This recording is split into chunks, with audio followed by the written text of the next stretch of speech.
Hey there, friends. This week's chapter 4, is conveying your purpose and leading by example. He says on page 70, leadership separates a purpose-driven youth ministry from an event and activity-driven youth ministry. And I'll be honest with you, when I was in youth ministry, I started out in youth ministry in 6th grade in one ministry, or maybe 7th grade. And then we moved when I was in 8th grade, and I was in a different youth ministry for 8th, 9th, and 10th grade.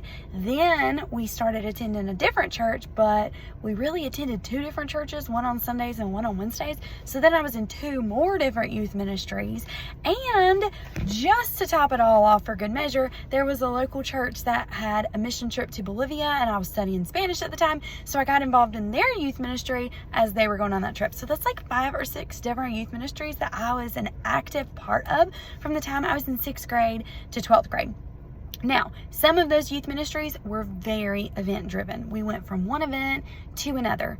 Each month we had a new one. We had a big Labor Day weekend trip to White Lake. We had summer camp. We had mission trips. We had all these things going on, and they were all really good things.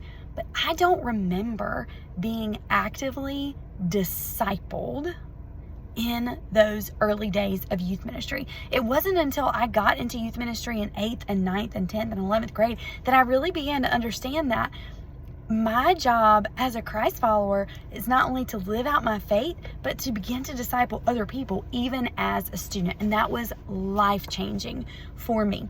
He says on page 71, you must take on the responsibility to make God's purposes known within your youth ministry. Remember, we're not writing a purpose statement based on the 5 things. Our mission statement for the church is where disciples make disciples. And so our mission statement for our youth is where disciples make disciples through student ministry. And if we are fulfilling that purpose, that mission statement, we are going to be doing fellowship and evangelism and missions and worship. All of the purposes are going to be contained there within.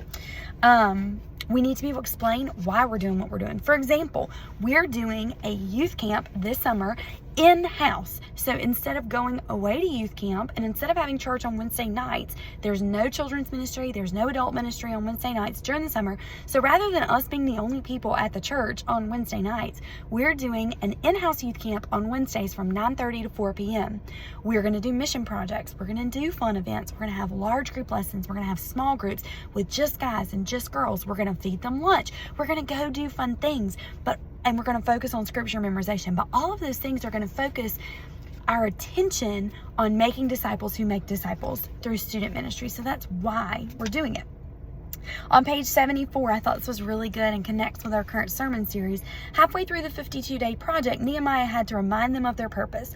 Nehemiah gives us a good leadership example. It is wise to remind people of God's purposes for your ministry every 26 days or once a month so that they don't lose sight of them. And that's one of our goals for the coming year, is to work on getting the word out to parents and connecting parents with what we're doing in youth ministry. So it's not what we're doing in youth ministry and what you're doing at home, but we're bringing it all together.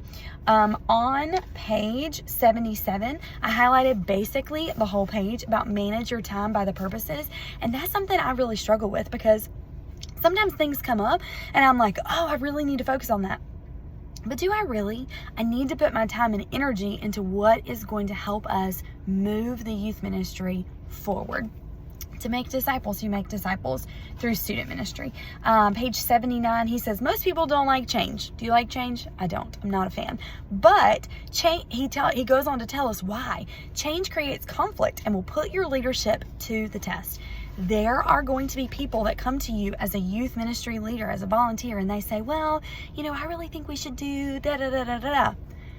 Always listen, always smile, always be kind, and then filter it through what you know to be true of our youth ministry.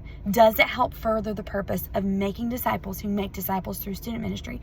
And if it doesn't, it's okay that we don't do it. Our youth ministry does not have to look like Generations or First Baptist BSL or Beach Road or First Baptist Oak Island or anywhere else. God has called us to a unique situation in a unique location with unique students, and we are to be faithful right where He's planted us. So our question this week, our follow-up question is, do you think you're the type of leader who can help make God's purposes for the church known? Why or why not? And then the second question is sort of like their question number 3 on page 80, but I've adapted it for us. How well do our students know that they're part of the mission statement at Southport Baptist Church? We're disciples, make disciples through student ministry. I hope you have a great day, and I look forward to hearing your discussion.